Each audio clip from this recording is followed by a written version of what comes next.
Video rolling. Welcome back. Welcome back to the Detroit is Different podcast studios. Kari Frazier here, as always. And the season is changing. Fall is upon us because it's after Labor Day, and that's fall in everybody's mind, especially if you got a little one or you are that little one in school. Yeah. And this brother that I have in studio today has been one of the most back and forth bookings we've had. But as they say, perfect timing happens in the perfect time. Because all these artists that we've had in here, it's time, catching up with an artist and the flow and the ebb and making sure that it's nailed down. But we were on this panel together and he was like, yo, it's happening. And I was like, I got you, my G. Yeah. And it's happening today. You definitely, if you're from Detroit, you have seen his work. And if you haven't, I don't know what rock you've been under. And it comes with one of the most iconic things that we can do to share an oxytocin with one another. So I know it's like, okay, you're going into psychology, but I'm all on my Dr. Tracy Marks and everything. And that's sharing a smile. Right. I'm talking artists. I'm talking smile. You should already know. Phil Simpson, how you doing today? Man, I'm great. Man, this is live. Thank you for having me, bro. And you're right. Definitely. The bookings for that panel. Yeah. And no mistake, we sat right next to each other. I said, man, this energy, I gotta get on. Sorry, I've been missing you, bro. No, perfect timing. Yeah. Perfect timing. Yeah. And then you even got time where we could go Survivor Series for those that like wrestling like me as a kid and grew up or something. If we need to, but I don't see it like that. But you definitely, as another one, it's like, some people you got to bring back. And I see you as being one of the people that we're going to have to unpack more because business, artistry. Yes, sir. But also Detroit. Yes, sir. Yes, sir. And a mission with the artistry.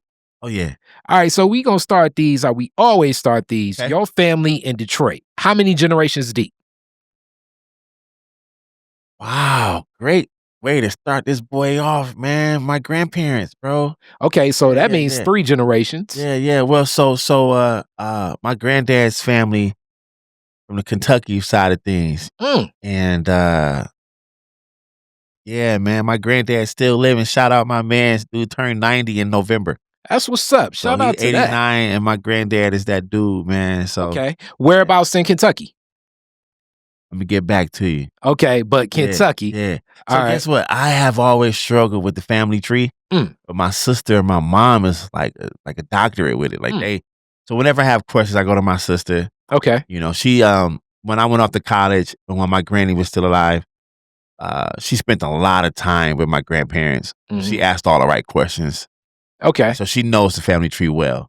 All right. So when I get sis in here, we put it all together. All right. And so we just got to start with the Detroit roots. What side of town or where do you know they moved to when they got up here from Kentucky? So I'm 42. So since I've been here, my family majority grew up on the east side. Whereabouts? So all I remember growing up, man, is off like Dickerson and Chalmers area. Okay. Off Evanston. That was like the humble beginnings of my memory. And we lived off Nevada and the Sojourner Truth projects. Okay. And did my time in the Jets. And then for the majority of my life been off 7 in Hoover, man. Okay. So but my granddad's side of the family had always been west. So North Line, I will always visit my family. Then I go back to the east side. So North Line and what?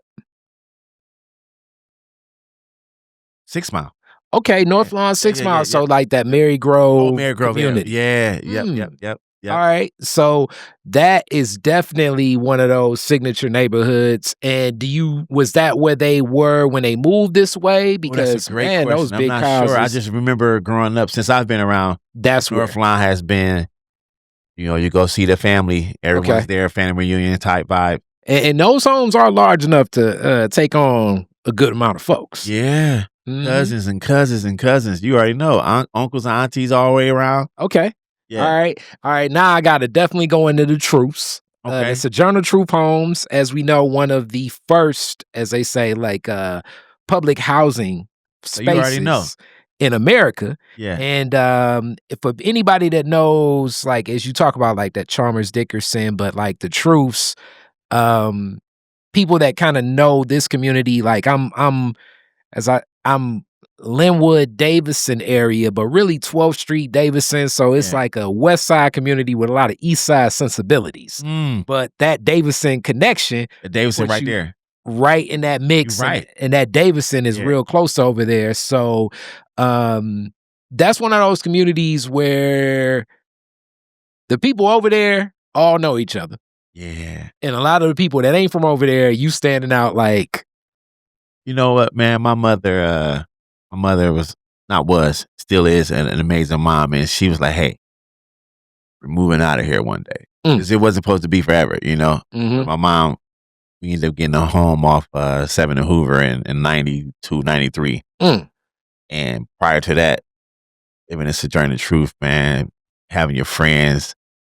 Like you say, everybody know each other, man. All the kids outside. My mother said we moving, man. I was sad, dude. I was so sad. But it was the best thing, man. We had a backyard now. You know, I got my own bedroom now. It's wild. You know, those things I never forget. And like most families that I've spoken with over the years, when we moved in, man, we stayed in the front living room on the floor because we ain't had no furniture yet. One of the best memories. We was somewhere together, and it was our home. You know what I mean? Okay. Yeah. All right. How many brothers and sisters that you talk about? Yep. My sister, just a younger sister, 8 years apart. Okay. Yep. So if I'm born in 82, she came in around 90. And I was so happy to have a sibling, man. My sister is everything to me. So I always tease her, call her a project baby, because she was born there, but she only lived there for like a year and a half. And we got a house. But I want to share something with you. Just earlier this year was the first time I went back to Sojourner Truth to drive through in a long time. And it wasn't looking so good. But the part of this conversation that I think worth talking about is I used to go to a school called Atkinson Elementary.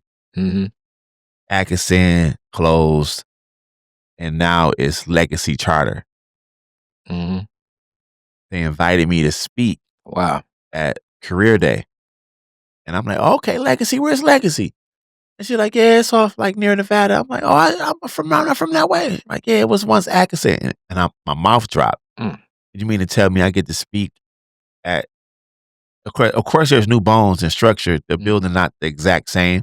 They added a whole new wing. But the entrance and the Atkinson sign is still there on the original building. And all I could do is think about my childhood. Like, man, I've come full circle. Now I'm here for Career Day, talking to these kids about the power of smiling, and how art changed my life and how I grew up right up the street from here. You couldn't believe it. I know they didn't.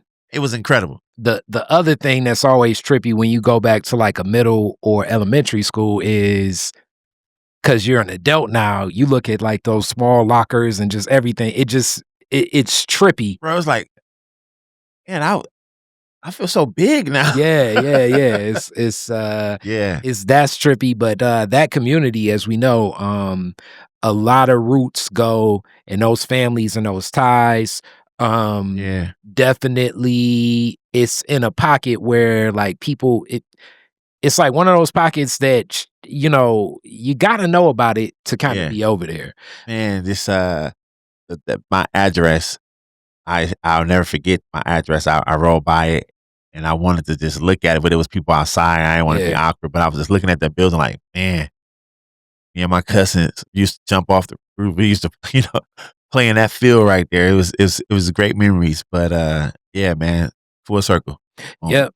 All right. So 7 on Hoover, we're looking at a whole nother type of community, especially when we're thinking like the early 90s. That's a lot of what we would look at as feeling like what a lot of Warren kind of would feel like to a lot of folks and what exists.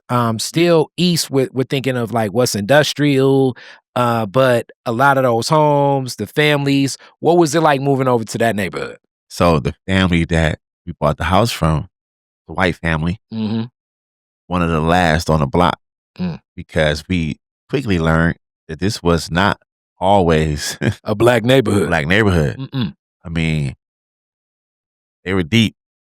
And then when I started teaching or doing after school programs at Osborne High School, look at the yearbook pictures. It's It's all white. Yeah. It's all, I mean, going back years. Yes. You know, and so it's quickly changed. By the age 13, 14, I ain't got no white neighbors. It's all brothers.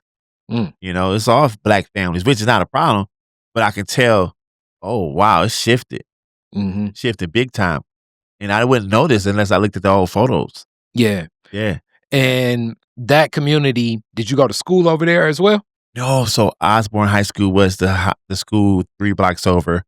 But my genius mom said, "You're not going to Osborne." So I went to Marcus Garvey Academy for elementary and middle school. Okay, wait. We got to definitely put a pin in that for a moment. Yeah. For a moment. Yeah.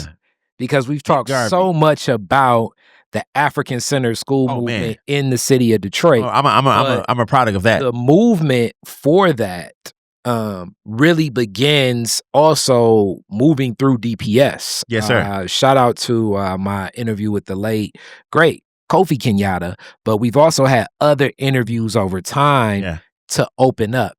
And a lot of the leadership in Marcus Garvey opened up the doors for so much more. Listen, talk man, about your Marcus Garvey experience. Let's talk about it. I was part of every ceremony, every assembly on a choir. I would learn the Swahili for a minute. A lot of my peers had Baba and Mama names. They had African names. Some of my best friends, childhood friends, were African drummers. Like, it was around me all the time. I still have my middle school kente cloth hat and my garments. Man, it's just, you know, it definitely felt like a family for sure. And I felt the power of it as I got older. Maybe while I'm there, I didn't want to wear a uniform, or maybe while I'm there, you know, I don't know if I appreciated it until probably 6th, 7th, 8th, maybe like 7th, 8th grade, because I got on an honor roll. What was it about Marcus Garvey that made your mom say, "Nah, I'm gonna enroll you over here"? Man, you know, I should have asked my mother how she found out about the school. I know she know the answer, but this is around, you know, Malcolm X, Paul Robeson. These schools were amazing at the time, and my mother, I needed some structure. That's what it boiled down to, man. I could have easily went left, and when I say left, that doesn't mean I was going to sell drugs or anything, but talking back in class, man, just not really talking back to my mom. And when I tell you, I look at my old report cards, I don't even know who that kid was, man. I look at some of them old points, and then one point, I say, who is that? That was me, bro. And so when I finally got on the honor roll, it felt different. I felt seen. So with this same framework now, I guess I can bounce back to even your mother. What is your mother doing at the time? Where does she work? What's happening? Oh, man, single parent mom, dealing with my ass. No male figures around, but I always had my granddad and my uncles. So I always say that as a Simpson male figure, they was there. And my uncles were my role models at the time. And some of them still are, you know, they're my guys. They had Marcus Garvey truly taught us that whole village thing is real, because I had a lot of moments where I was over at a friend's house, and my friend's parents, you know, took care of us for that weekend or that summer. You know, when you want to say, I want to go over to my boy's house. Yeah. The mothers and the fathers and the families all came together. Like, all right, well, he had our house this weekend. He had your house this weekend. You can't come over my house on a weekend. You ain't going to church on Sunday. So bring your dress shoes. You know, it's like, dang, I want to hang out Friday night and Saturday, but I know if I'm coming over Friday night, you're staying for church. Sunday. It was a rule. No, it's like, I can't just play NBA Jam all Saturday. NBA Jam. Oh yeah, you took it back. Yeah, so we had Genesis at the time, and so you know, my friends who were in my life at that moment, man, we still keep in touch from time to time. But I did not attend the schools in my neighborhood, which made me a chameleon. I was really good with my neighborhood friends. Yeah. But I knew during the daytime, I'm off at Garvey, or I ended up going to DSA for high school. Oh, that's what it was getting at. My mother found out about the School of Arts. And even in even at that age, all I ever wanted to do is draw. Yeah. So my mother said, "You're not going to King," because I got accepted to King. Mm-hmm. You're going to DSA. And I was just about to start with that question about artistry. When do you start in your artistry? When do you start noticing that, like, okay, guess what? You have a deeper passion for this than, My hand to the all Lord, children man. are into art. Yes, sir. But when do you begin like pouring in saying like, okay, I'm drawing a little bit better of a Bart Simpson than that guy? From the beginning, bro. Hmm. God's gift, bro. Hmm. Truly God's gift. And I amen to that, because guess what? We did have a flood in our basement that changed things. But for many years, I had one of my first drawings from 1990. Wow. So I'm born in 82. So 8 years old on up. Yeah, 8 years old. I'm drawing 4T Model T cars. Wow. And from age 8, that 9, 10, I'm like, I want art supplies for Christmas. How did you learn your technique? No idea. No artists in the family.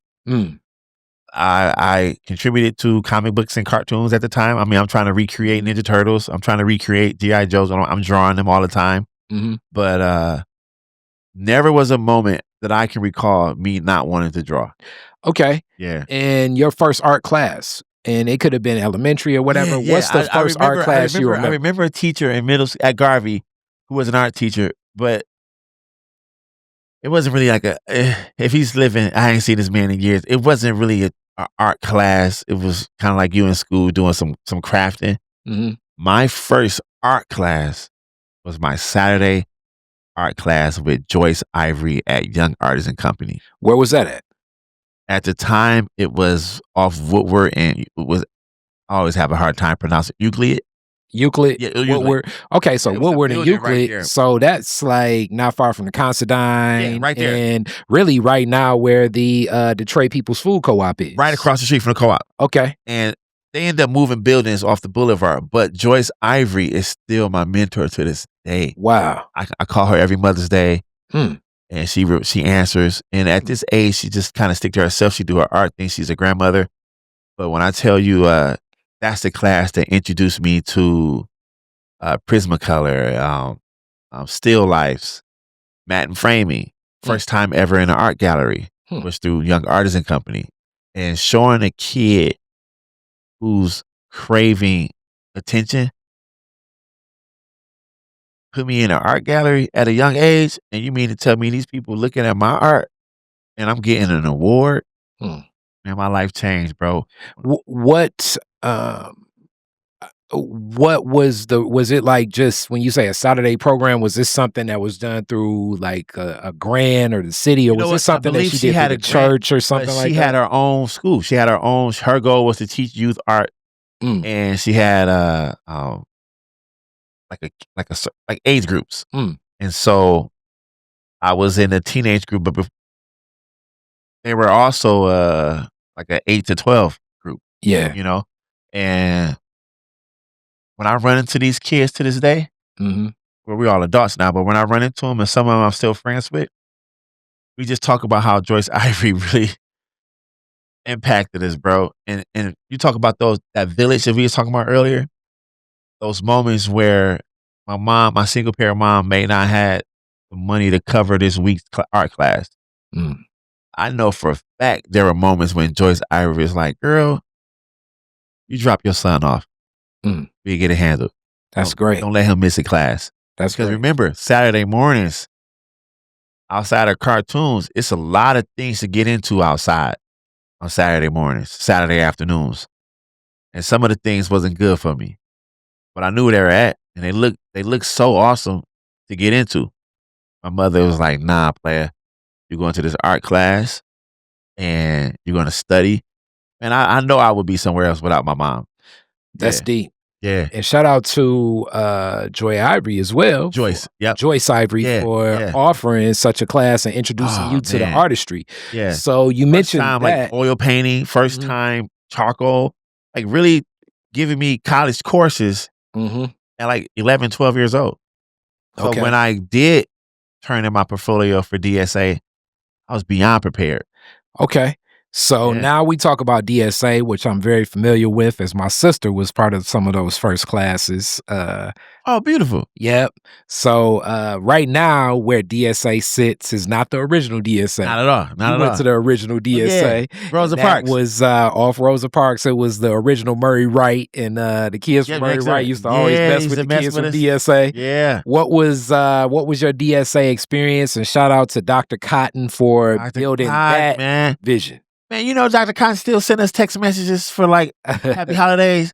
Man, she still reach out, bro. That's dope. She was one of the first administrators that walked through those high school walls. And if you ain't in class or you by your locker, lollygagging or something, she know your name. Mm-hmm. She know your name, bro. Yeah. That was huge because you might not know, like, you just telling Yale, get to class, but like, Simpson, Phillip, hey, nah. I'm like, oh, damn, she knows. Yeah. And she knows me. For people to kind of know the footprint as it's been torn down, if you know where the Love Building sits, it's kind of across the street a little bit from the Love Building where Syntax has some of his murals. Rosa Parks and Calumet was the corner. Yep. And you asked me, man, my 4 years there were great, bro. 3 art classes a day. We got out late. So no one liked that at the time, but then you just got used to it. And I'm here to 4, I caught the bus every day, and that's a lot of freight, brother. It's a lot of freight, and I'm leaving 7 Hoover. So I was gonna say that's a lot of freight. Cross town to. What was let me think of the connection that I would probably even think about doing. I guess I would have to go 7 Mile to downtown. Oh yeah, you could do a different ones. My bus stop was right out over there. I had to walk past Murray Wright every day. Oh, that was interesting. Day, and it wasn't like a little bully thing, but like, oh, that's one of them DSA kids. Yeah, man, it's always the pressure of like, will it escalate? Yeah, and you were passing a lot of other schools and kids. Yeah, and then Cass has always been up Grand River, so we get into it with Cass kids. Yep. But I was never a troublemaker, so it was always love. I have friends everywhere. Yep. Fashion and jitting. I grew up jitting. Oh, okay. I grew up really jitting. Okay, so jitting, so people can know, as non-Detroiters watching this, jitting is. It's so funny. I love how Ishmael explained it. He was like, it's like Detroit tribal street stomp. So it's like, oh, that's great. That's amazing. It's like old folks called it like the jitterbug, and I didn't know that till Sparrow, recipe Sparrow. But jitting is like a foot. It's like a foot movement, really dancing, and it's real creative as far as like it's the rhythms and the pacing of where your feet go. Really kind of take the rhythm of it. Every major city has their own jit or their own dance that they call home. They can got the juke in. You got the crunk on the West Coast. You got stuff that's independently to your. I know down south, forget the name. Memphis stomping. And so I grew up. My uncle was class of '92 Finney. But that's '92. I'm 10 years old. Yeah, I'm 10 years old. I had already been through my B Street and breaking phase because I watched it every day. Oh, okay. I grew up wanting to be a dancer. I always wanted to be an artist, but B Street made me. Wow. B Street is my holy grail of movies. Ain't that something? Yeah. It tops everything. Well, shout out to Sarita Scott I'm still in the longest of debates of saying that I love Crush Groove more than it, but you got somebody else. Well, you know what? We grew up on Crush Groove as well. Because we did, I grew up with my uncle, Dwayne. Shout out my Uncle Dwayne, man. He was just a hip hop kid. Yeah. He said, nephew, look at this. Learn this move. Okay. Cardboard down, practice your spin or practice your bisco. I'm like, oh my God, I'm 10 years old learning these moves. And so when I get to high school, Osborne High School, my friends in the neighborhood were already jitting. Yeah. So I'm taking what I'm learning from my hood to DSA. And I'm not a dance major. I'm a visual arts major, but I can get down. So I became friends with dance majors. Wow. And then dance opened up a lot of doors for me. I don't know. Were you in like about dance these days? Because we in the same age range. There was like different dance crews and stuff. You know it. Don't get me hyped in here, bro. So like the dance crews at different schools, and sometimes it'd be like the FBI would be at multiple schools and stuff. Like, were you in a dance crew and set? And they had like the airbrush T-shirts and stuff. They come to the party and you be mad because if you didn't dance like me, somebody from my neighborhood is watching this shit right now. Excuse my language. No, speak freely. You had so many dance groups, bro. Yeah, and it would get into fights at times because the girls would just go crazy. That's where, like, especially as I was the rapper group. So like right now, I know you all can't see it like this, but there were waves where in my era, I graduated. We're same. I graduated 01. I'm born 82. I'm 2000. Yep. So like during my wave of like middle school to high school, the dance crews got most of the girls' attention. So you would be in a party and these guys would start jitting against each other like jit contests. And similar to that Kevin Hart scenario that he talks about in one of his stand-ups, but it would be real where people would just be paying attention to like whose footwork and jitting would be better.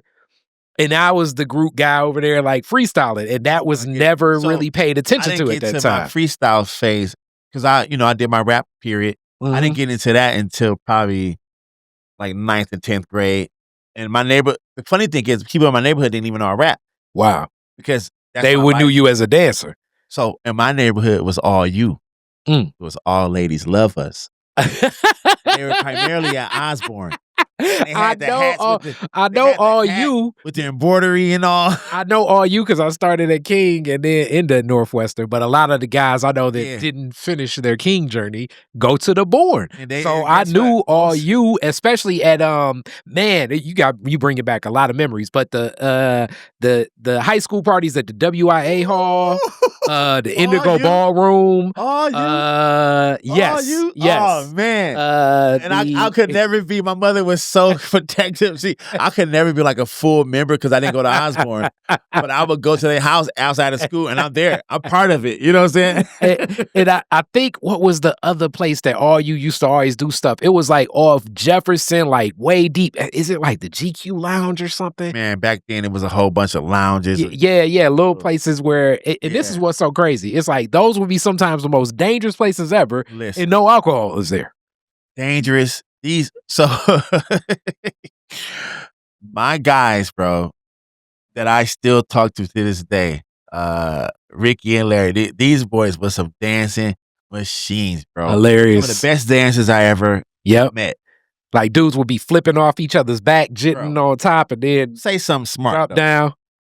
All that dance go out the window. These boys had hands, bro. And any second now, man, you got my girl. You talk to my.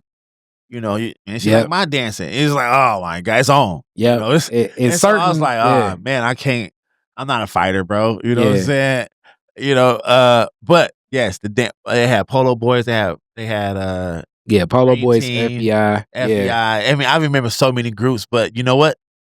When you start paying attention to footwork, when you start paying attention to how they start, how they open and move, I'm like, oh, you from the West Side? Hilarious. Like that nobody do that move over here. You start paying attention because I love dance so much.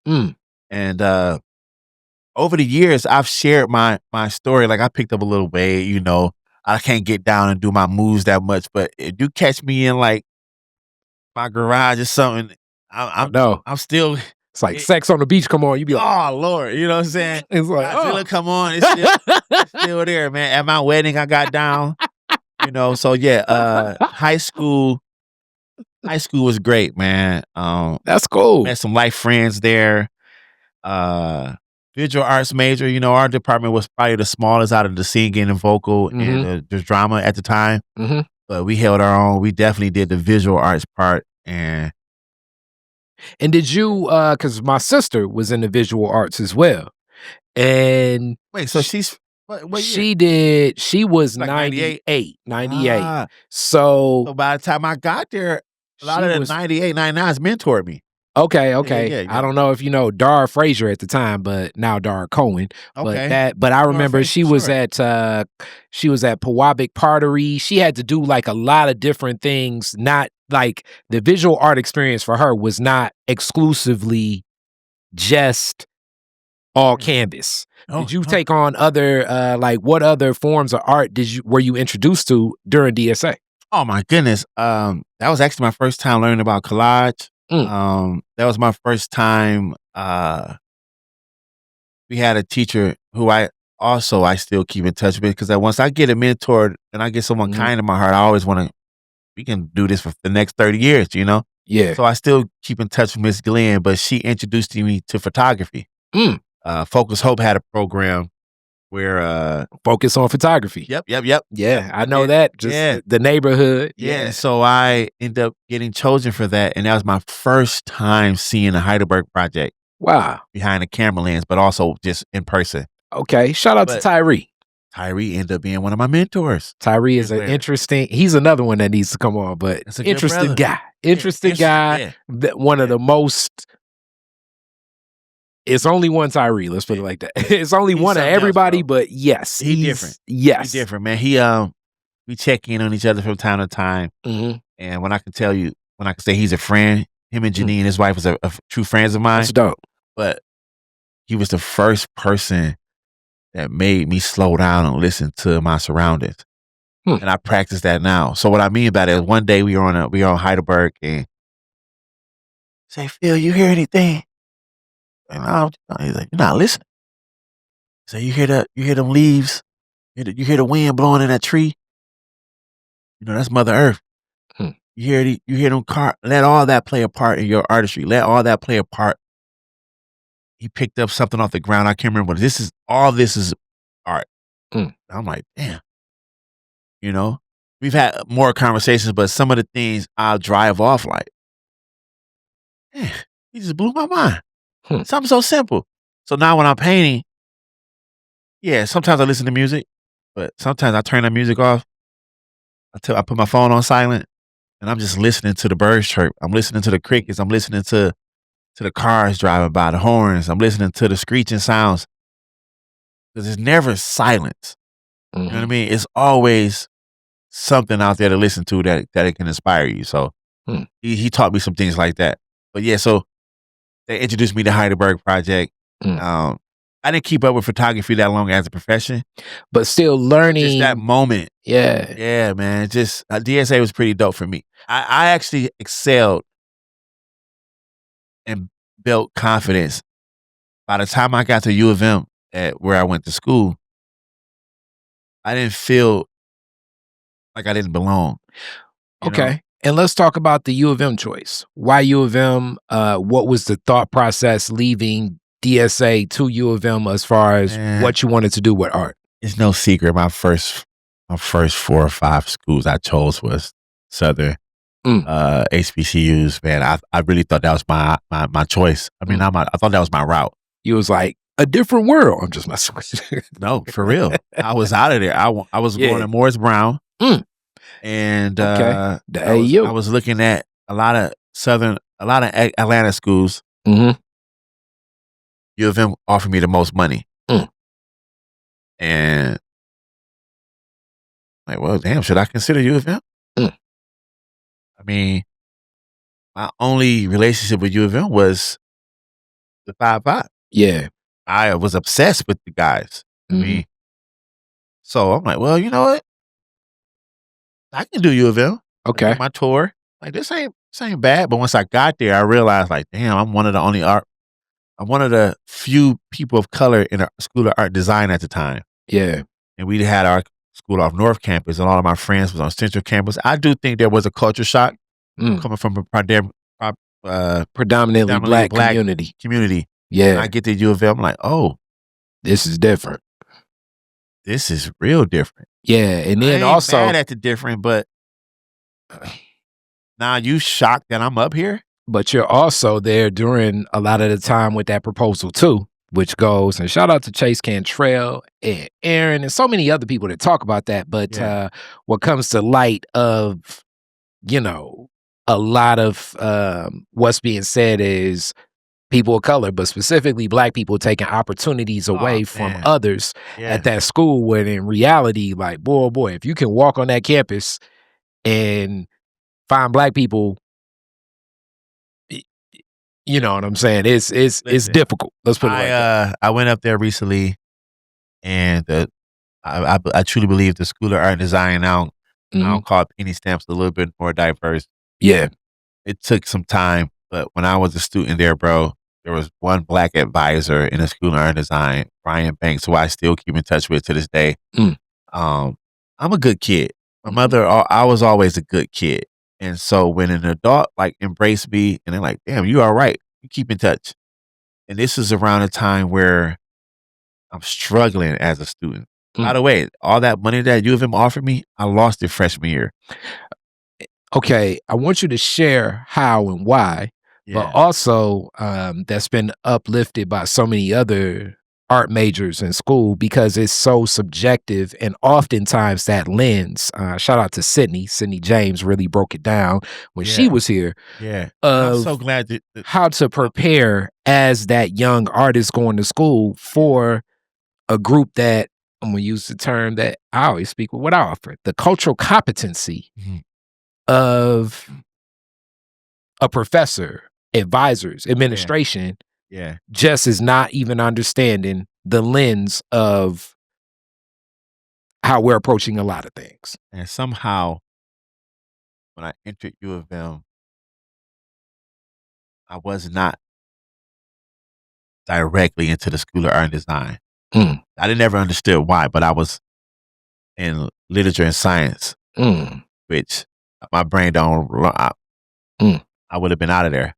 Yeah. So my whole freshman year, I'm fighting to get to the School of Art and Design because I don't belong here. Yeah. I'm not going to take these lecture classes and do well.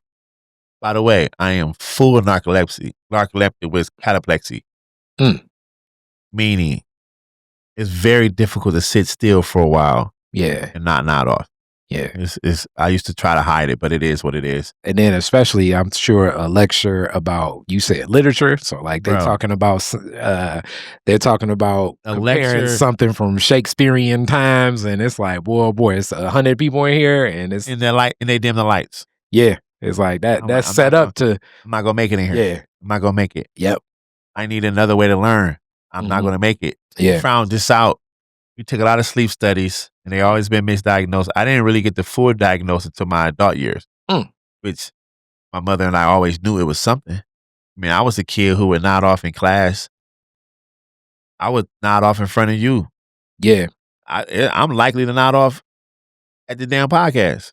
It's unfortunate, but I have learned to deal with it, and I drive less. I'm still trying to get to the point where I'm not driving at all. But just I still have a family. I still got to do things. So I just make sure I pray and I try to get my rest. They give you medicine, but I wasn't really into taking certain different pills all the time. So I'm just dealing with it. But I say all that to say, you find me in a university in these huge lectures, and I don't learn this way. I need a little bit more. I need a little bit more one-on-one, hands-on. I need a little bit more hands-on. I knew the way I learned, and I need to do art. And so by the time I got to School of Art and Design, it was my sophomore year. Wow. My grades got better immediately. Now I'm doing. You're at where you're supposed to be. But freshman year was so difficult. They sent home that letter like, hey, academic probation. I'm like, man, I don't even supposed to be in LSNA. Get me out of here. Who knows how that mix-up even happened? Yeah, where that mix-up happened, bro. Like, I'm drowning. Yeah, freshman year was rough. I had to do a lot of figuring out. Like, 1 year away from home. Yep. You got no curfew. And you got girls. I ain't paying attention, but I'm really not focused because I want to do art. Yeah. Your passion that brought you up there in the first place. So, and this is also, you saw yourself at HBCU too. So I'm sure that possibly is in the back of your mind too. Like, So I finally, you get your group of friends. I'm on North Campus now. I'm in the School of Art and Design and I'm thriving. Grades getting a little bit better.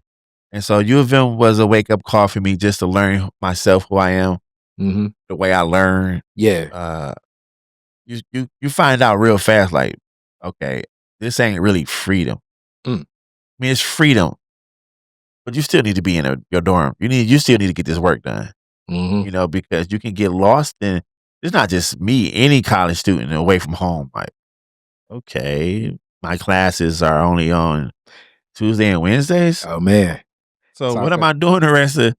Talk about it. The Detroit is different team. It's a couple college students that now are heading into their next year. And I remember it's like, I remember the first day. Got a 4-day weekend. One of the kids came to me and was like, I went to high school and I had 7 hours every day. So I figured I could take a 20 hours worth of class load. It's like, okay.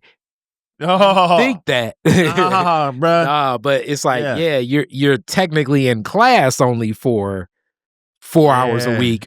But the other time is to deal with doing this work. It's work, bro. Mm-hmm. Yeah, learned a lot during that time, man. Yep. Yeah. College years for me was interesting only because, sometimes I share this in my stories where I did the 4.5 years. Mm-hmm. I walked across stage, my baby. I did the whole thing. Yeah. And ran out of funding to take my last 8 credits. Wow. So in 2025, I am not a U of M graduate on paper. Wow. I still need 8 credits to get my bachelor's.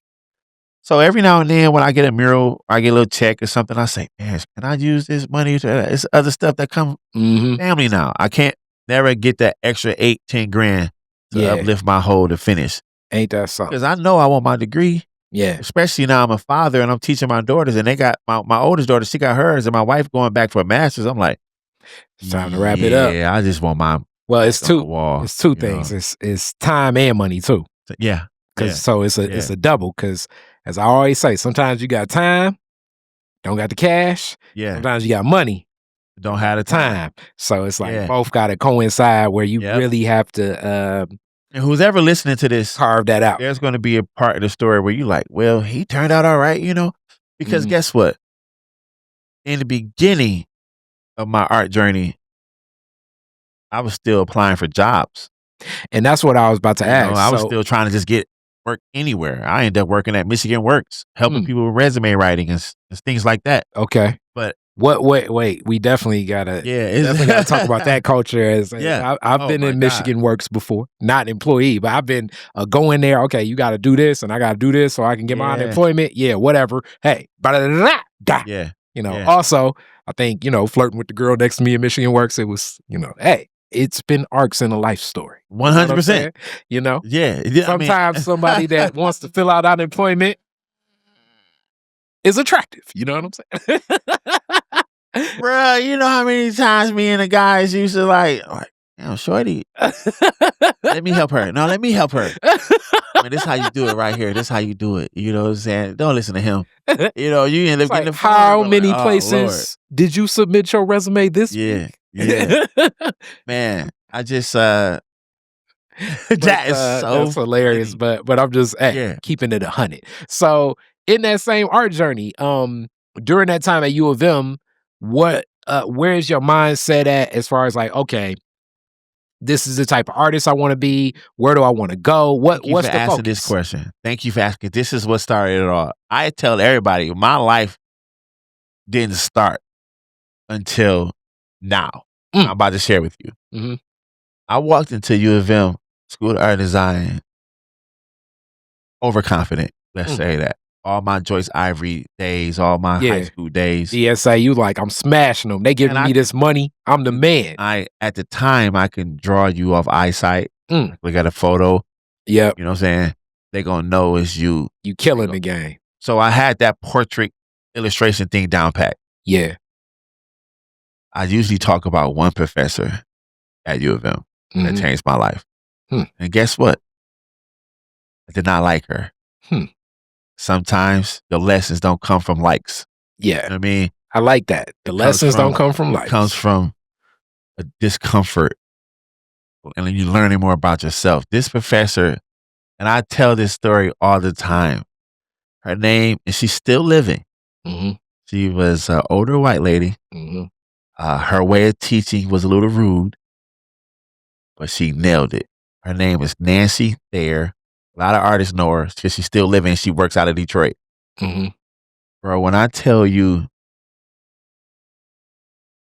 I did a detailed pencil drawing that I spent like weeks on. And I'm like, it's cold. It's the best drawing I ever did. She looked at that drawing and was like, if I wanted this, I would have got a photographer. And went to the next person. I'm like, what you mean? Hold on, what the hell? I ain't got no A+ on this. She was like, you might get the lowest grade. Wow. What she was teaching me, bro, I didn't use any of the things that she was teaching in the class, which means I didn't add any color. I didn't add any of my own identity. I didn't do anything other than look at the photo. And what she was teaching me, yes, there are illustrators out there that can make a living this way. This is not the type of art that I believe you can achieve. You need to dive deeper. The next 2 weeks, she made me do blind contour drawings where I'm really eyes closed. I'm sketching. She took away all the things that I was comfortable with. Oh, you right-handed? Okay. For the next few days, you're drawing with your left hand. Oh, you sick of that? And you want to look? Okay, you drawing with your eyes closed. And instead of you spending 20 hours on one piece, I'm giving you 20 seconds. I'm giving you 2-minute warning. I'm like, what is this? Why are you doing this to me? She broke me down. From that exercise, from that class, I started drawing my smile face that you see today. Wow. Yeah, bro. That's 04. I've been drawing his face for 20 plus years now. Now, has it always been this complete circle, the whole vibe? Now that it got a little better over the years because now I perfected it. But a blind contour drawing, I'm really just drawing circles. I'm drawing faces. I'm drawing, I'm trying to draw things from the top of my head. She was just teaching me, like, don't rely on your eyesight and your illustration skills to do this. Dive deep. What do you feel? Man, the exercise, I didn't probably understand it until a few years later. Especially when I started making smile as my art in 2010, where I changed everything. I said, I'm not doing my realistic style no more because Jason Phillips, Sidney James, Christopher Batten, Mario Moore, some of these artists that was around the same age, but a couple of them came before me a little bit. I would hear their names in all the Galactus competitions and all the competitions throughout the Detroit Public Schools. I would hear Jason Phillips. Yeah. I would see his portfolio. I'm like, this brother cold. Yeah. I knew who Sidney James was before I met her, just because of the name and the work. So now here I find myself like, I need to do something else. I started painting my smiles. And I've been on a run with it for 20 years now. That's phenomenal. Yeah. I started doing something that was different than what Joyce Ivory, because one of the things that Joyce Ivory stood by, we're not going to be in here drawing no cartoons and your love for Ninja Turtles and Sonic the Hedgehog. We're not going to be in here doing that. Yeah. You're going to learn the still life. You're going to learn the shading of this bottle. You're going to learn you're going to learn, I forget the art terms at the moment, but you're not just going to be focusing on Disney shit. And I'm like, dang, that's what I wanted. Yeah. But she taught me the foundations. So, and 42 years old, I can do something realistic, or I can do something in my style, or I can do, I have weapons now. I have an arsenal. But at one time, I was a one-trick pony. And for some people, that works. But I was looking deeper. I was trying to do more. So your thought process up to that point, what were you thinking in art? Like, what did you see like yourself saying? Scientific illustration. Okay, what's scientific illustration? From my mouth to yours, bro. I mean, to your ears, bro. I don't think I ever even looked it up. I just knew I was really, really, really good in detail.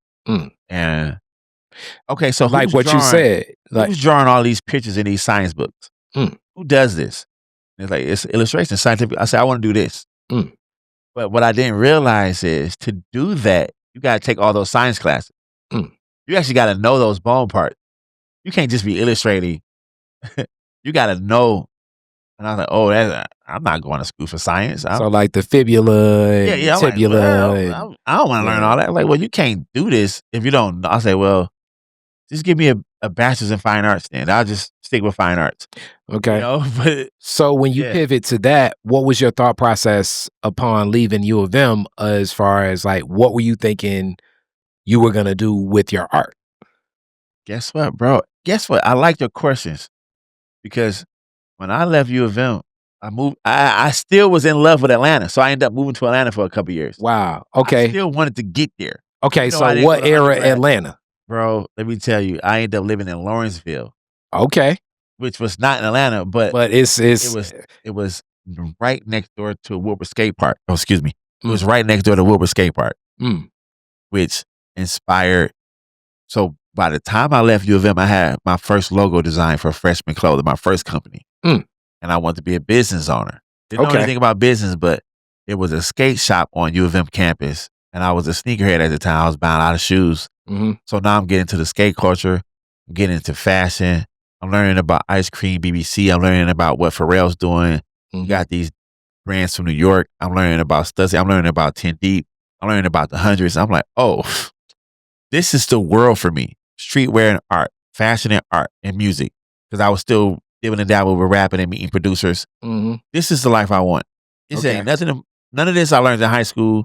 I mean, I guess growing up with my uncles who were very stylish guys, I always was into style. I was always into fashion.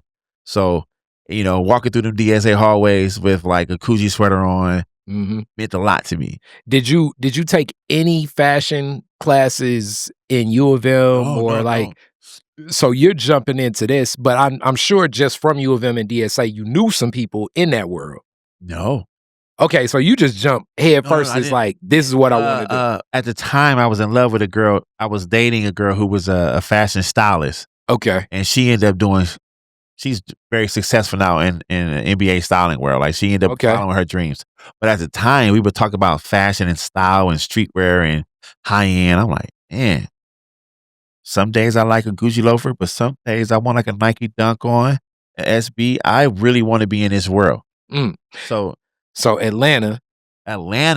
What year?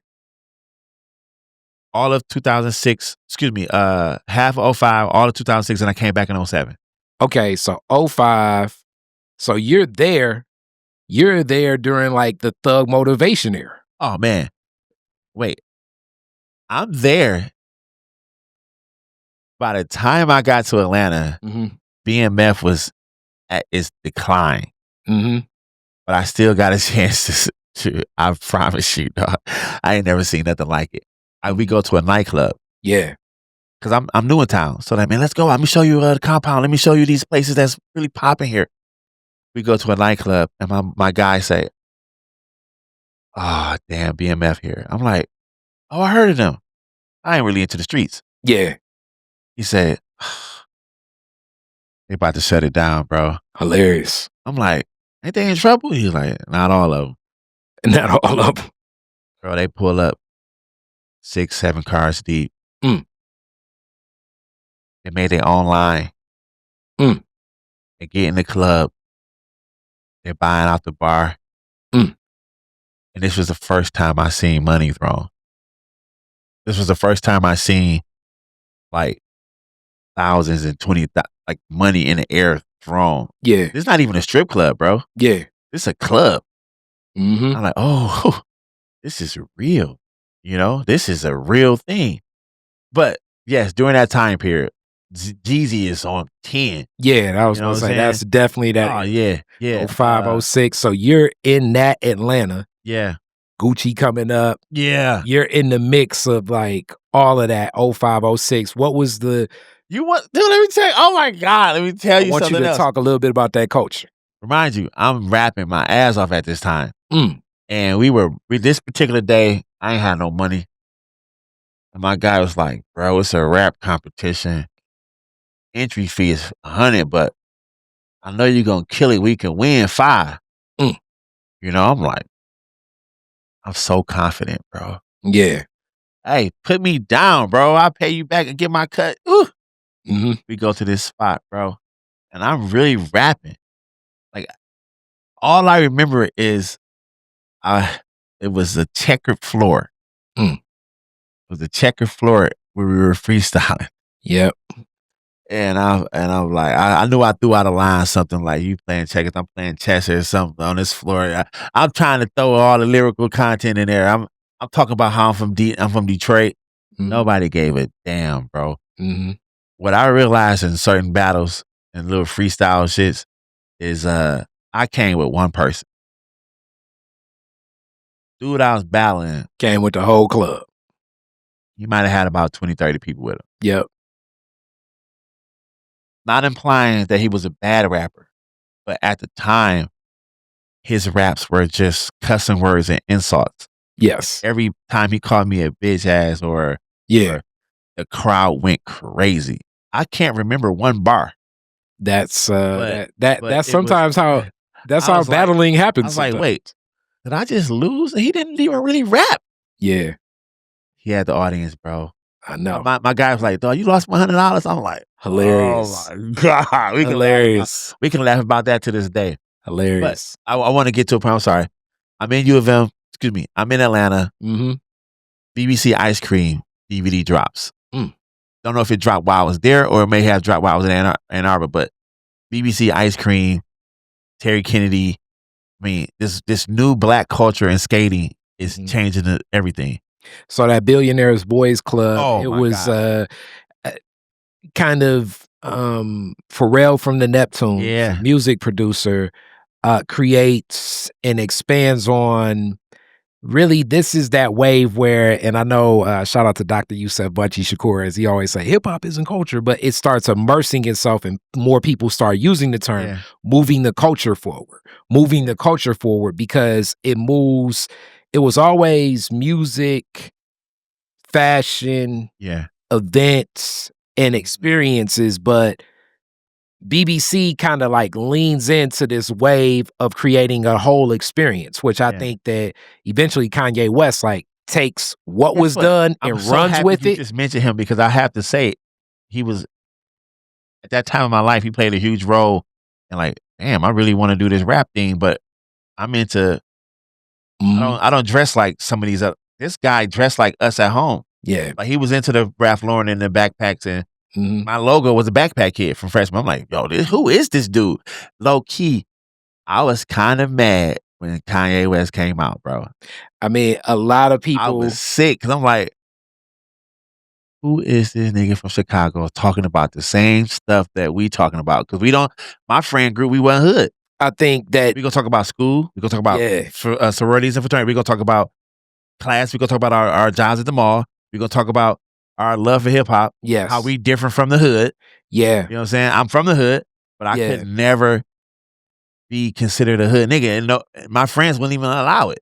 Well, especially Seven and Hoover, and then you from the Truths. But you're in that hanging around people from Osborne. Like, it's hard to remember this era in time in rap because I'm kind of in that group too. Yeah. As like, definitely, I think my arc takes more of like that revolutionary turn in rap at one point in time. But still, it's like, this is, you almost have to go back to that moment in time where almost being a rapper means you're associating with all forms of street life and criminality. Bro. It's sad because I often uplift like some of the most dangerous times of my life have been associated around hip hop. Yeah. But the door kind of opens through what Kanye creates. Yeah. And then eventually, you know, what moves forward with Big Sean, what moves forward with Kendrick Lamar, what moves forward with Drake, all of like where we look at even hip hop and where rappers are now. Yeah. It was a whole different wave for so long during like, I would say almost like Death Row to maybe that 2005 era or something. It was interesting, you know? Man. It was interesting to watch because, you know, like you said, I'm coming from 7 and Hoover where I lived the moment Trey lives on Boys in the Hood. Mm-hmm. I lived that. I lived the get out, let me out. Yeah. You know that part? Let me out, dog. Let me out, bro. Yeah. I remember our friends got into a fight and we all hop in the car. I'm like, we get up 7 Mile. I'm like, let me out, dog. What the hell am I doing in this car, bro? I'm not even a fighter. It's not my, you know what I'm saying? They're like, yeah, you're right. Get out. See you later. To the point where my friends, those guys I mentioned earlier, they always looked out for me. They were always my angels, to be honest. I love these guys to this day because that's dope. If I go visit them, well, in that time of my life, if I go over their house and they into some nonsense or they into some other shit, I feel, hey, look, we'll see you later. Yeah. But this ain't for you, but we'll come hoop with you later. We hit you up. Yep. They ain't even want me around it because I'm the one who do homework. I'm the one who helped them with their homework. I'm the one who who Miss Simpson don't allow cussing in the backyard. I'm the one who's like, hey man, this ain't for Phil. Yeah. You know what I'm saying? To the point where there was one time where some of the guys wanted to beat me up. And one of my boy Rick stood up for me like, that's not even Phil. Get down. What y'all doing? Yeah.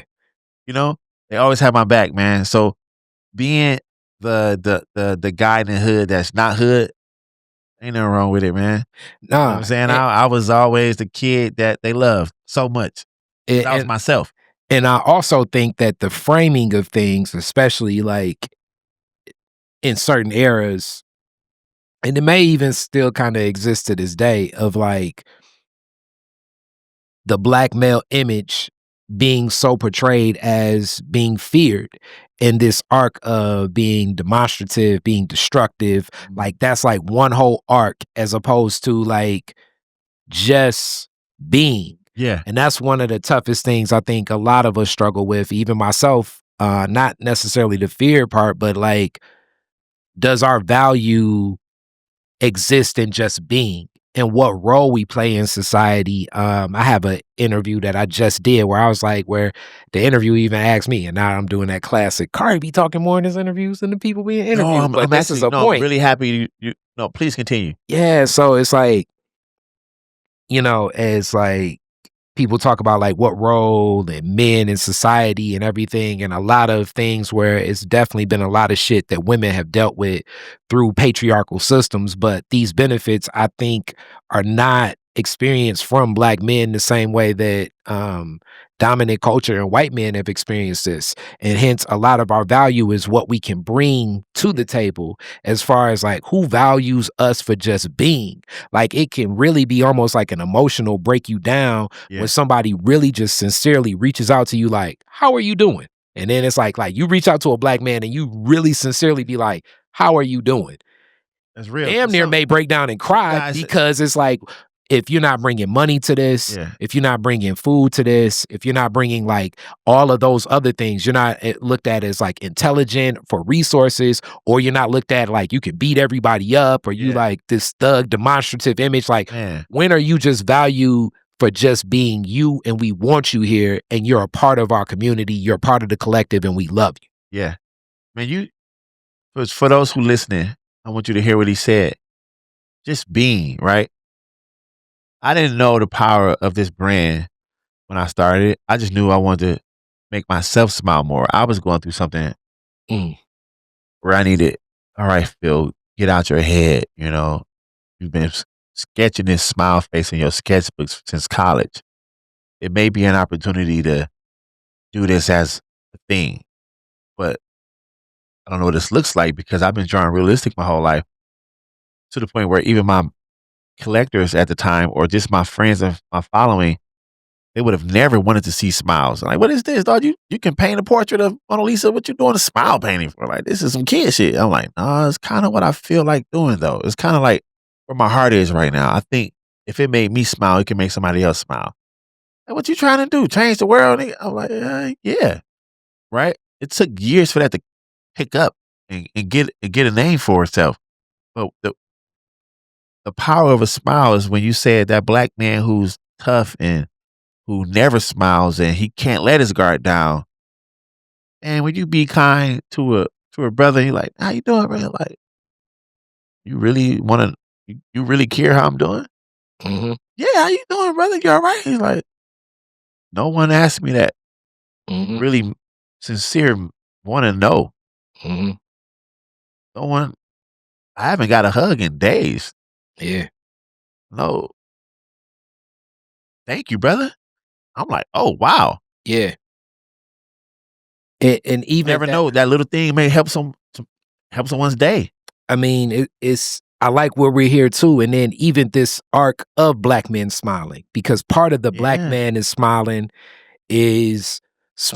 to make grander society and white people more comfortable. So now it's like, let me grimace most of my life. Like, so this is another arc of reality. Oh, that's heavy. And one of like when I was a child, like damn near like me and rapping a lot through at that time who Ice Cube was. Like, yeah. Like, I know it's hard to look at it now because he's been in all these movies and, you know, a lot of people don't like him and everything. But like seeing Ice Cube in Friday was like, huh? You know what I'm saying? Because it's like, I know him as the nigga you love to hate. Like, this is, you know what I'm saying? Like, Gorillas in the Mist, like his grimace is like that's so pivotal. And then, you know, people always talking about like Magic Johnson always smiling and showing teeth. If you black, you got to show teeth. Bro. And this whole thought process. And I'm one of those people that would always smile too.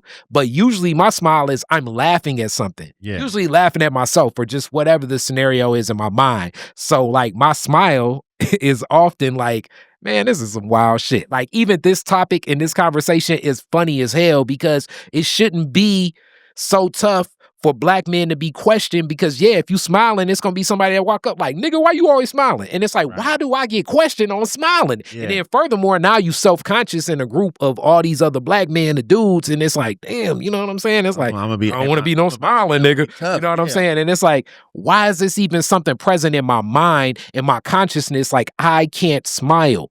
Man. I can't appreciate nothing. Part of this journey was me telling you that it's okay to smile, bro. Yes. Because I always share that it's not really about showing your teeth. No. I would never sit here on any podcast or any book and say, show your teeth and smile. That's not what I'm going after. I just want you to remember how being kind to one another is a good feeling. Mm-hmm. Reminding you to open that door for a stranger sometimes. Hug a stranger sometimes. Know that human emotion is real. And sometimes we may take it for granted because, like I said, I heard a brother tell me to my face, I ain't smiled in days and I ain't had a hug in about a week. Dog. Yeah. Thank you. Yeah. I'm like, damn, what kind of, because if you living your life on guard all the time and that's oftentimes seen as a space and place like, okay, I'm not going to be the smartest. I'm not going to have money.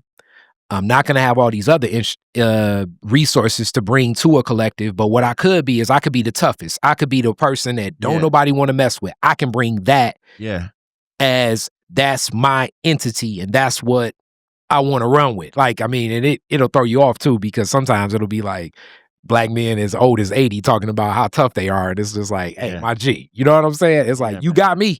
You got me. You got hands, OG. And I ain't even trying to go there with you. I don't want you to pull out no pistol. I don't want no smoke with you. Oh, for real. All I want to come with is like, I value you. And if anybody does see that, it's tough. I've seen grown gangster men break down and cry when they know that they are loved and valued, bro. And it's so many.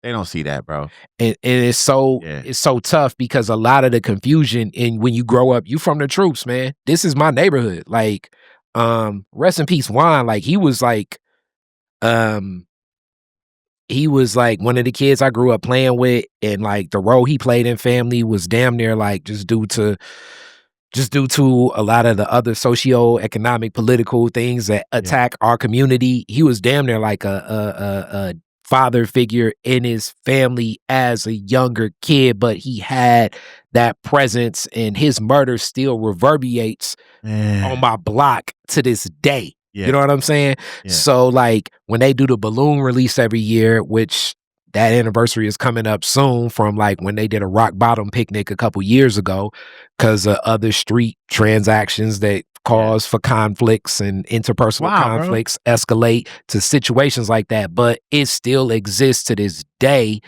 of how his murder impacts my neighborhood. Yeah. And it's like he back to that classic, like smart enough, skillful enough, different situation, more opportunities, saw more of the value, could have pivoted and moved a lot of other people in another direction. But this still goes back into how do we value the black men in our community, and how do we see their value beyond what they can bring, because he was bringing what was needed.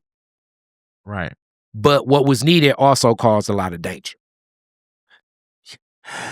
It's unfortunate we know that story too well, man. One of my best friends got murdered, and I would never go on record and say he was living a great life. He was doing things, but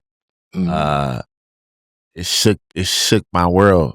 And I'm coming from a place where I can be considered a nerd in most circles, you know. Honor roll this or out of trouble this, and then one of my best friends is in the streets, you know. But we made our friendship so close that we never talked about streets.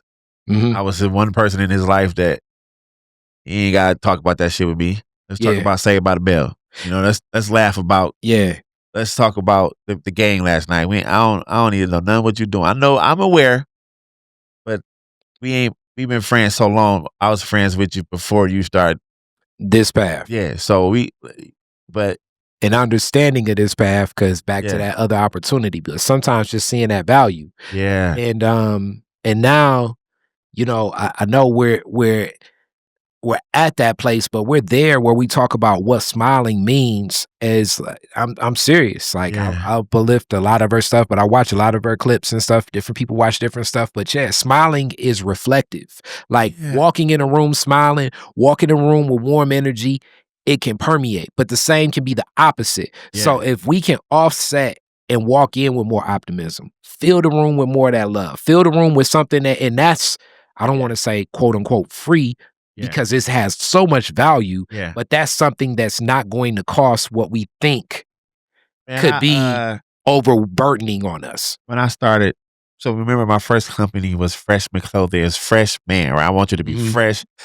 I want you to know where the sneaker release. I want to look at your shoes and know what 3 that is. I want you to know that that's a Cement 3, or I want you to know we in the same language. We collect sneakers in it, and I want you to know the different brands. And I was like, you know what? I want to touch the world in a way where I don't care how you dress. I need to come up with something else, man. That's deep. That's deep. So I came up with smiling faces. I want to see more smiling faces out there. But then I changed the name to Smile Brand immediately, because only time I think about smiling face, I think of the song Undisputed Truth. Shout out to Joe Pep. You ever met Joe Pep? No. I'm gonna introduce you to Joe Pep of Undisputed Truth. He loved it. He would love the whole. He loved connecting with you. Yeah. So now we got the Smile Brand. And I want a brand that's really about family, being kind, being human. So don't care how your style is. I want you to wear a shirt that represents joy. That's dope. So that's how we got so many customers who above 70 to under 7. Yeah. You know, we got onesies. And I'm not promoting the brand or anything, but I was just sharing the purpose of the brand and the purpose of me painting these smiles over the last 15 years was to talk about something that's so basic but overlooked, just being kind. So since we there, and I love that where we at, what has been one of the most I don't want to use the term shocking, but what has taken you aback about some of the response that it's gotten from different people? The brand or the art? Just the whole. The brand and the art, both. Okay. Why smile? I don't know.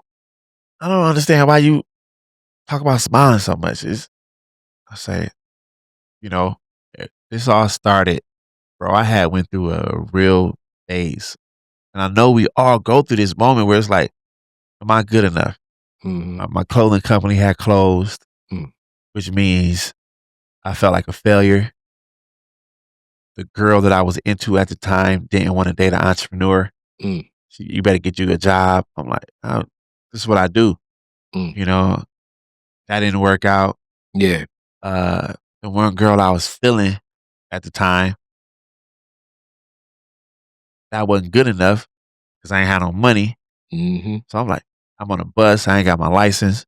I'm like, dude, this is not who I thought I would become, dog. Like, I got to do something.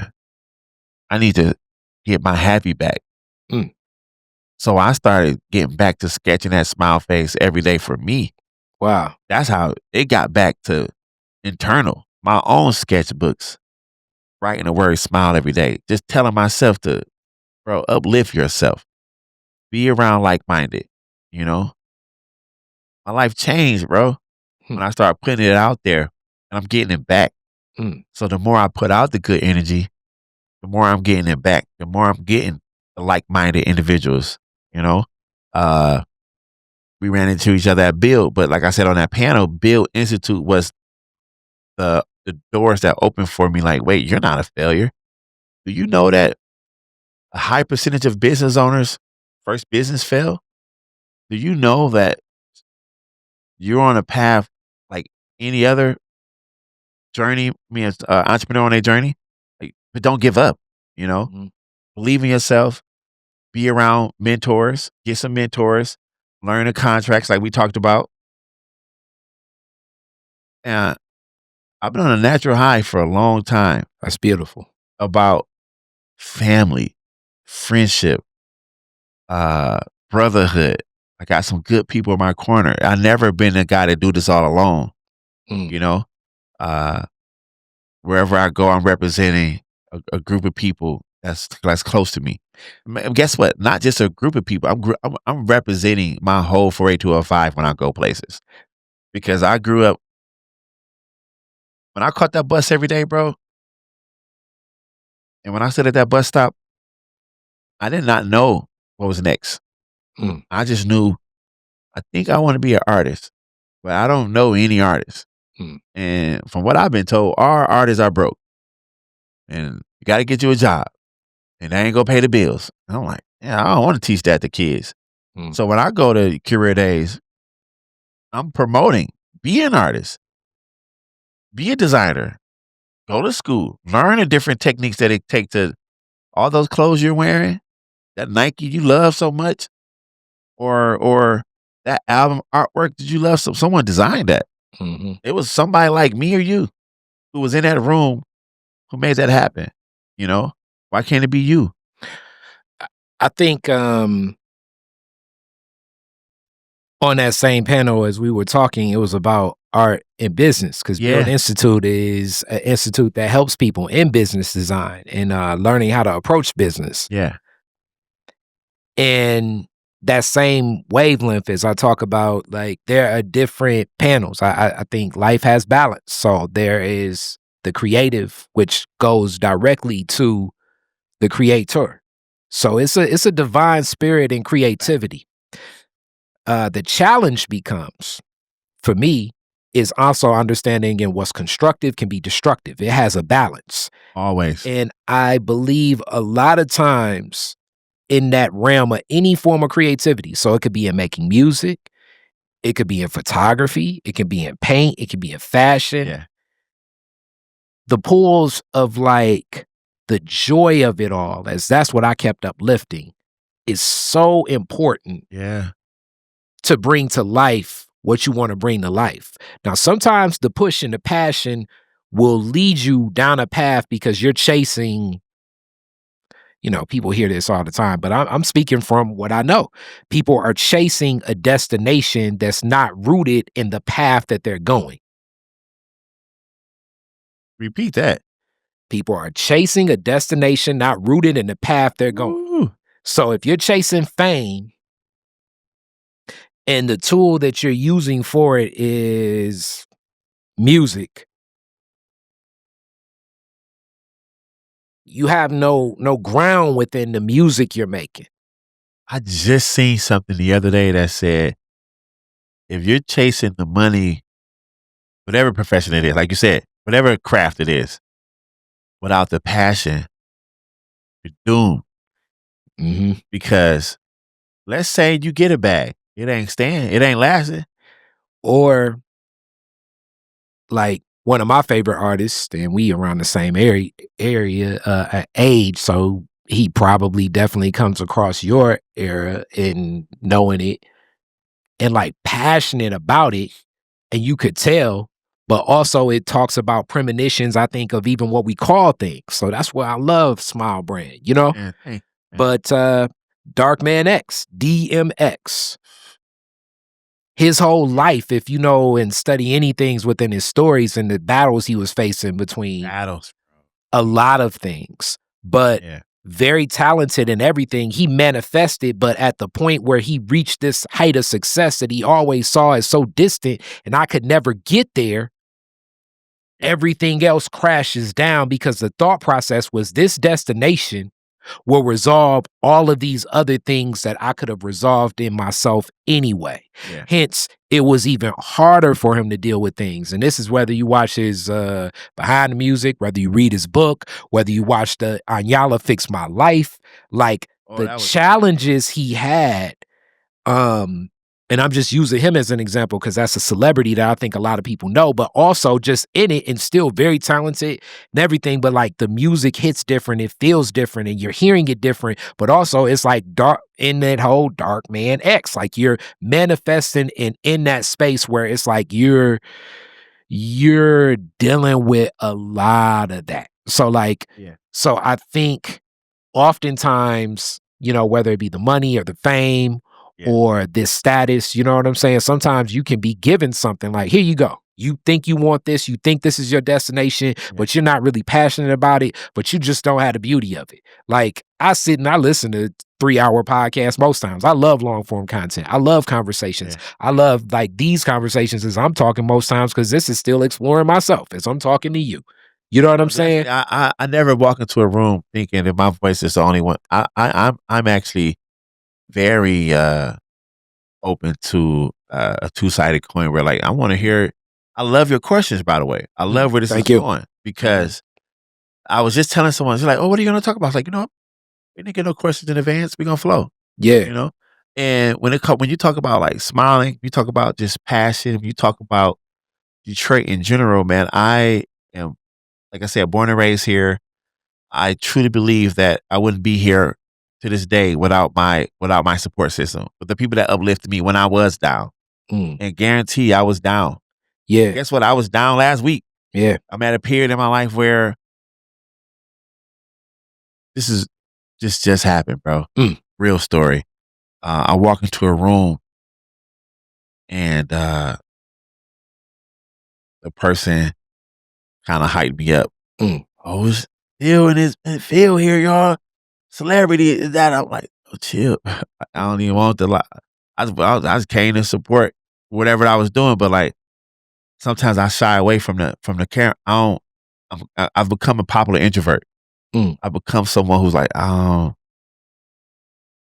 it's a complete honor to receive those blessings and to receive that, yo, this brother doing it.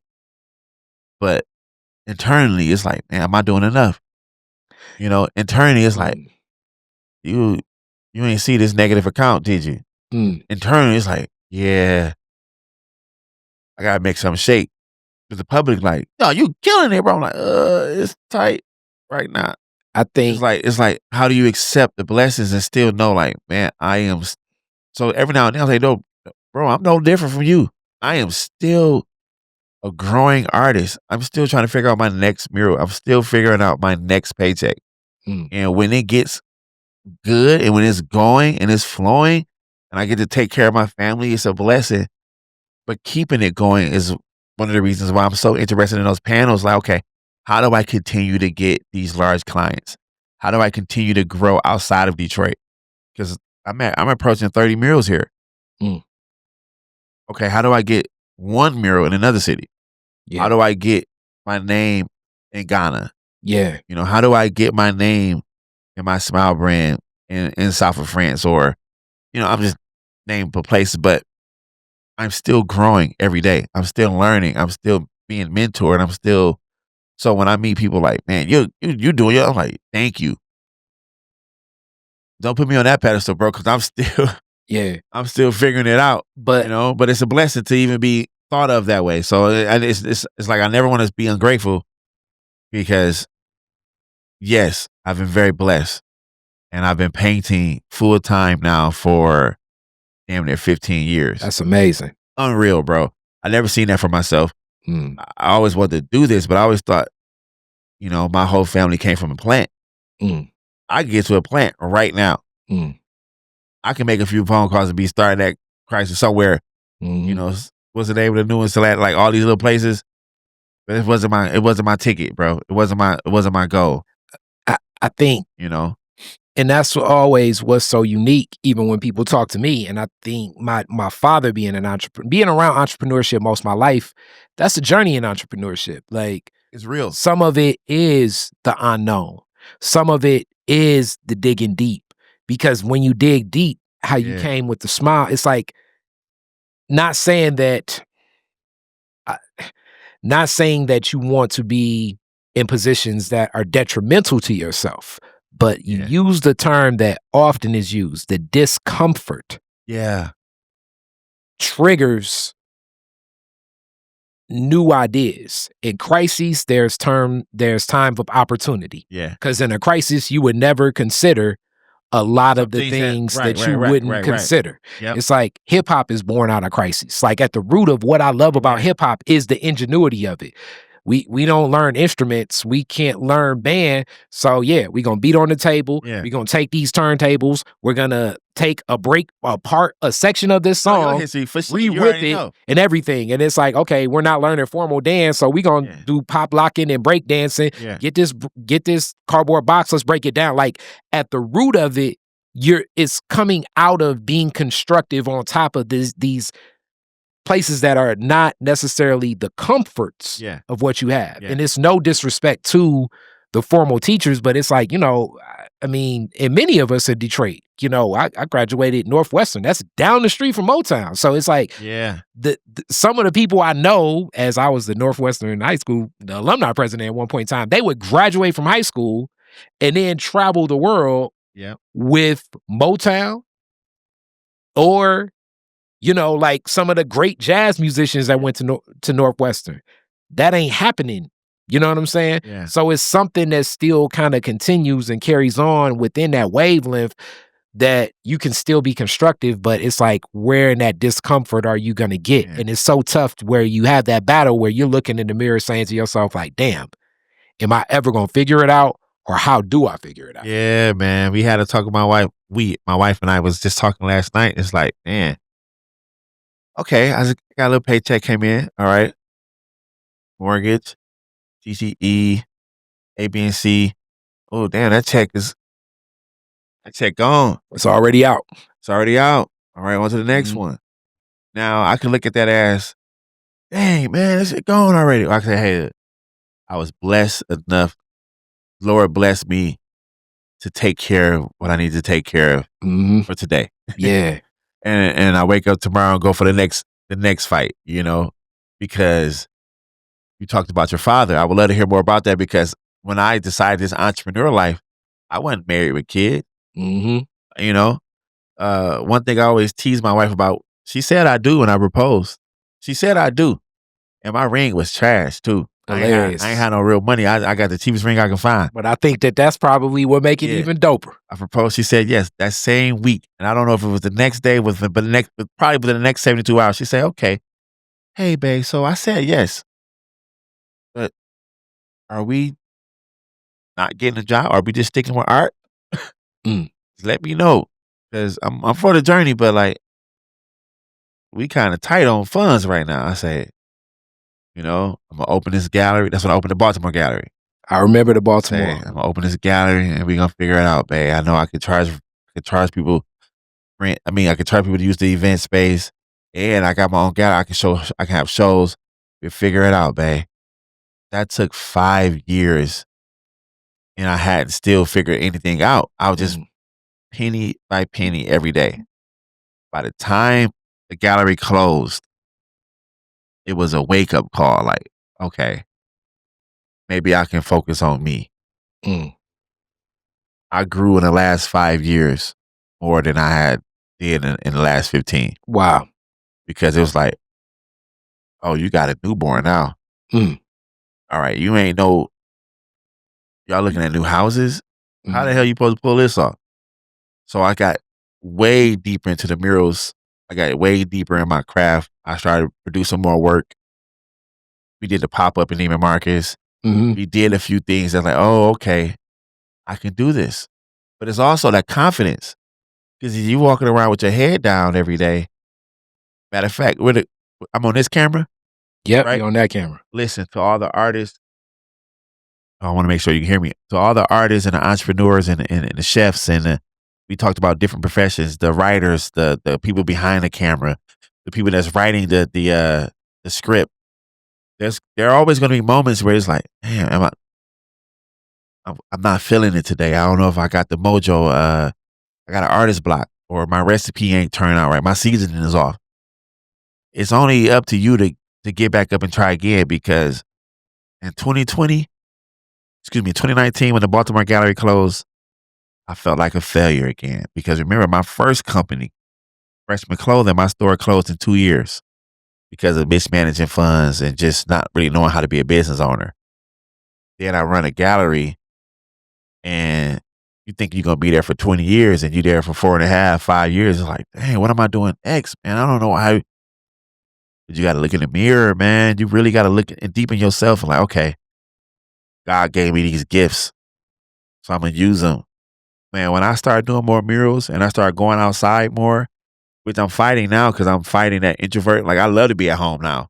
But I told my wife, being at home, it changed my income because I need to be outside. I got to be outside. I got to go talk about Smile. I got to go wear Smile every day. I got to help that lady with you got to help the neighbor. You got to help the friend. You got to help the kids with no return in mind. I didn't do this for you to do something for me type thing. I did it because it was the right thing to do at the right time, and God said do it. Don't expect nothing back. It will come back 10 times. You know what I mean? Mm-hmm. That good energy, the good you put in with people, it will come back. I promise. When you least expect it. And that's how I've been living, bro. I've been doing good. I've been trying my best to keep this health. Mm-hmm. You know, I got a little heavy, so my wife and I are in the process of drinking only water, walking more, cooking better food at the house, going to the gym more. Mm-hmm. And the goal is, you know, I'm down 10 pounds right now. I hopefully be down 13 soon. Okay. Or down 20. Yeah. Mm-hmm. And the last time I went down 10, I gained 5 back. I'm like, oh, then you get down on yourself. Mm-hmm. Just keep at it, man, because I got a family to look after. I got these girls, you know, I got my wife. I plan on being here a long time. I plan on putting more smiles out here in the universe. Universe meaning global. Yeah. I want to put more smiles out here globally. Right now, I'm primarily in the Metro Detroit area, but I've been very blessed to get a few years ago that it got real popular on Instagram. You get flown out. Mm-hmm. That what they would say. Yeah, I've been very blessed to get some flights where companies will pay for my flight in my room just to paint. Yeah, it's insane. These are things I dreamed of, but it's really happening. Yeah. So when I talk to youth, when I talk to teenagers, when I talk to younger entrepreneurs who may be going through it, or sometimes older, because I never think a mentor is the age thing. Yeah, you know, I got mentors who's younger as well. Mm-hmm. But I always say, man, like, no one's gonna do it for you. Mm-mm. You know, and even sometimes I gotta remind myself that. I love the message you just gave as we get to a close on this one, and I'm definitely bringing you. And I can't wait to come back, bro, because we cover some stuff. Because it's gonna always number 2. It's like we jump right into like whatever that is, but I want to unpack some of the points and hit them again that I think you talked to. So I always look at success in business as how long you've been in business, and your business is what you do. Meaning, like, it's not a location, it's not even necessarily a craft. It's like how long you do it. And as an artist, we have complete ways of like looking at what's constructive and creative. But don't let a lot of those voices in your head that's gonna tear you down overcome, because you're creating that too. Yeah. You're creating those ghosts. You're creating those. The naysayers, you're creating all of that darkness. You're creating a lot of those reasons why. Say that we don't realize our own power. Yeah, you're creating the why not. Yeah. Like, as I always say, cast a bigger net. Cast a bigger net. It's a bigger net out here, and it's bigger than Detroit.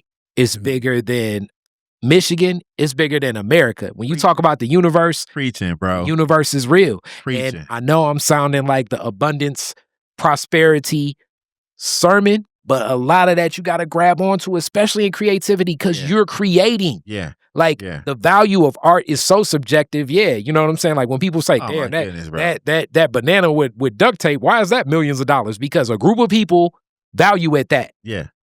And it's a group of me that values what you offer because of the story and the connection and what that means. So like we're gonna mesh, others gonna mesh because as we pour in and we see that value, we put the value on that. And it is the culture, it's the artistry that adds the flavor to the existence. And I'm gonna say it straight up, like I always say, shout out to Lazar. It's like Black folks, we adding the flavor to a whole lot of what America is. Yeah. So it's going to be us moving it forward. But that cultural competency and the value of it, it's not going to be seen. We got to show them. So that's all. We just guiding them there. And I definitely think you guiding them there with everything you do. So with that, bro, thank you. How do people connect, man? How do people get up with you? Man. So listen, man, you can always find me online. I try my best to post. I'm on Instagram as Art by Phillip Simpson.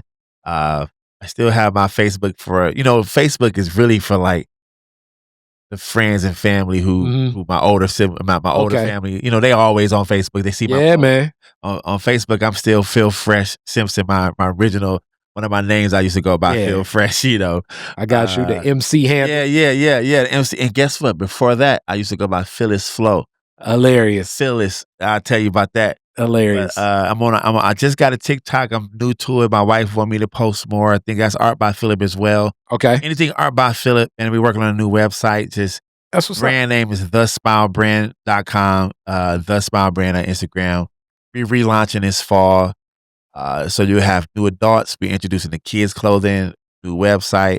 Whenever you see a smile around town, just remember that the smile is not necessarily about you showing your teeth all the time. It's truly a reminder to be kind, to enjoy life, be joyful. Know that joy comes with pain. Remember that it's all a balance. But it's up to you to make that balance work for you. I love it. Yeah. And Frankie Beverly. Yeah. Love it. Love it. And thank you so much for having me, bro. I got to hit you with the classic Detroit is Different questions. You're going to laugh at these. Please do. Okay. Very first car, year, make, and model, year you got it. Oh, wow. Even though I was driving for years, I didn't get my license till later on in my college days. I had a Corsica, an old Corsica, bro. Corsica? Yeah. I don't remember. It was like a 93 Corsica, bro. Okay. It was a beat down, bro. Okay. Yeah. Where's the first place you went with it? Since I was a student when I got it. Okay. So I drove back to Ann Arbor to go to school. Oh, it made that trip. It made the trip. Okay. Okay. There we go. That's hilarious. There we go. All right. I can only imagine what you were used like 2000 era. You was listening to, I ain't no telling on that rad. Oh my goodness, man. Listening to like what was that? The Fix by Scarface or something. For real. Listen, man, my car journeys are wild, bro. I had a lot of cars back in the day. My uncle used to have a dealership, and I would get cars here. Like one of them like dealerships that like be in the neighborhood. Like when people come to Detroit, maybe a car salesman. So he always had access to cars. Okay, and I had got a Corolla. Okay, one year, and I drove the Corolla to U of M. Excuse me, I drove the Corolla to Atlanta from when I moved. Oh man, and I had just got a tune up. Oil change and all that. I'm like, I'm gonna push this boy to downsetting. As soon as I started seeing the welcome to Atlanta or like the, Atlanta University area, next exit or whatever it was. Yep, see you. That boy, the engine started dusting and it broke down. The people by their version of the Sojourner Truth was looking at you like, he needs milk. It made it though. Okay, there we go. But I thought I was gonna have a car down there and I didn't. Because it made it to its destination. Oh man, it was on the side of the road. Oh man, that was it. So damn, you was on the Atlanta Transit, Transit, bro. I did a martyr, dog. Atlanta Transit is it was real. Yeah, especially an Atlanta Transit in the Atlanta summer is insane. Yeah, it's like what type of cricket is by this bus stop? Yeah. Oh, all right, you talking real? All right, so next question. Okay. You're the DJ at the end of the fireworks. Woodward and Jefferson. You get to play 2 songs. What songs you playing? Okay, wait. ask that question again. Can you give me a year? Okay, all right. Now since I can give you a year. Are we talking about like right now? No. Let's give you your graduation year, 2000. Ooh. Wow.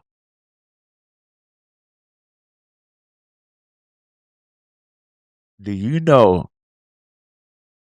I never skipped school. I wasn't a skipper type of guy. But senior skip day, I was so nervous. Hilarious. Such a nerd. I thought I was going to get in trouble. Hilarious. We go to Belle Isle. And you know what they playing? And they getting live. Oh, boy. Eastside Cheddar Boys. Yeah. Tough Tone. Shout out to Tough. Dude, the song had to go platinum that summer. Whatever year, I know this is like 2000. That was insane at the time. Yeah, that was 2000. Oh, Lord, that song, bro. Size of a seat. I remember. Oh, that was Belle Isle was insane. That's one. All right. I always go back to Lyrics to Go. Tribe Called Quest. It ain't no parties, but it's just one of my favorites. Hey, that's you the DJ. Yeah, you the DJ. It's gonna go from like dangerous situation to mellow chill. Yeah, a scenario, something like that. I definitely grew up on Tribe for sure. It's gonna go from white tees to backpacks and juice sticks. Yeah. You know what I mean? Oh man, that's wild. Okay, you got another question? I'm loving your questions, bro. Last one. You could rename one word after one Detroiter. Who would it be and why?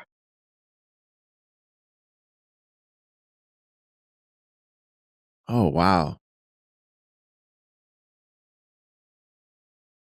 Dang, bro. That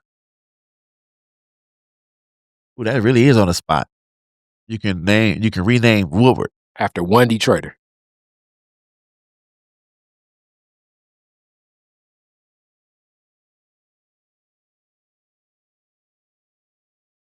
I don't even know why, but the first person that came to my mind was Dr. Charles Wright. Okay. Now I know he got the music. I know he got everything, but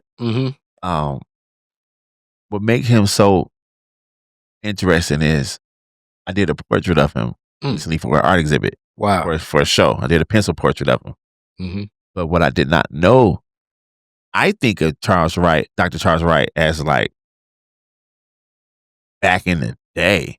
I never really equated that. Some of my friends was birthed by him. Yeah, right? he had his, so people that know the story and like, it's so weird, like this is just classic Detroit. Like older Detroiters just look at it like it's commonplace, but he started with everything in Detroit is on wheels. He started with the museum in a RV where he would visit different elementary schools to teach, really connected to Black History Week, a lot of Black children about Black history. Insane. Then he had a 2-family flat practice where the first floor was the museum. You're a historian. And then he was doing his practice as a doctor, as a medical doctor up top. He was not a PhD. Then, as Coleman Young, this first Black mayor of the city of Detroit, said, "Oh, hell no. But we not gonna be giving all this museum money, and we got a Black museum that's still in his house, and he been doing this the longest. He's going to get a museum." Yeah. That is like so Detroit and so classic. When I did the drawing of him, Detroit thing. You know, when you're doing something like that, you might want to do a little bit more research because I didn't want to just draw him to draw his face. I wanted to read more about him. Yeah. And I was like, oh, wow. This he is a around deep a time where, so one of my dear friends reached out like, yo, I need that drawing. I'm like, wow. I'm like, yeah. She's like, yo, he birthed me and my sister. I'm like, oh, you in your 40s? Why I keep thinking he was around like in the 20s or something? Like, this brother was around yesterday. No, he passed, I want to say like definitely before the current iteration of the museum that exists, but like maybe like in the 90s. Like, so man, it's like was doing his thing, man. He was that's the first one I could think of. But that's where it goes, man. You're the first person to uplift that. And I love uplifting stories about Dr. Wright as far as like preserving legacies and stuff. And Detroit is different. Man. Something else about that dude that I had learned more about. Then I took my butt back to the Wright Museum to soak it all in. I'm like, oh, it's a blessing, you know? Yeah. Definitely deep. Love it. Listen, man, thank you. Listen, whoever watching this, man, all around the globe, because I know you're going to have people from outside of Detroit. This brother been doing this for a while, Thank man. And to be here, just tipping on the iceberg of the story, because I'm coming back. Yes, you are. And we didn't get into so much, but I'm happy we talked about high school, man. I'm happy we talked about my time at U of M. How the Smile brand started. Yeah, Dr. Ivory. Well, not Dr. Ivory, the artist, Miss Ivory too. Oh yeah, Joyce Ivory. Yeah. And whenever I name her, whenever I talk about her, somebody gonna be out there like, oh man, I had her too, you know. Yeah. Because she touched so many lives. That's what's up. I'm a father, I'm a husband, I love my girls, and I do this all for them and leave it that Simpson name, something great with it. You know, I'm trying to do my part. Yeah. And you do yours in your household, and we be a link it together, you know. All right. Peace.